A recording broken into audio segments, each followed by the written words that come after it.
la question du développement durable, elle s'est toujours posée. Elle s'exprime parfois différemment, puisque les discours se sont précisés et se sont mis en place alors à diverses échelles, mais elle a toujours été présente. Ce que je trouve intéressant dans l'approche environnementale et le développement durable de façon plus générale, c'est que, quelle que soit la situation, notre travail, c'est de la positiver. En fait, c'est...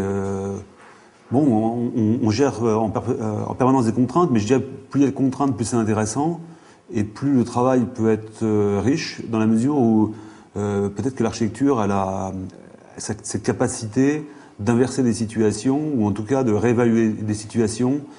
Et le développement durable, finalement, c'est un outil qui nous permet de mettre en place un dialogue un peu décrispé par rapport à ce que peut être l'architecture. Donc tout d'un coup, les politiques, les maîtres d'ouvrage réévaluent l'architecture, en tout cas l'apprécient et l'entendent d'une autre façon, parce que c'est sur des critères comme de cadre de vie qui sont essentiels, et qui font partie de notre approche et qui nous intéressent tout particulièrement. La question centrale sur la crèche, c'était comment faire plus avec une micro-parcelle. C'est un bâtiment qui, par définition, compte tenu de ce programme, est un bâtiment introverti et qui doit néanmoins avoir un rôle majeur dans l'organisation globale du quartier et dans ce qui est donné à voir de cet équipement public.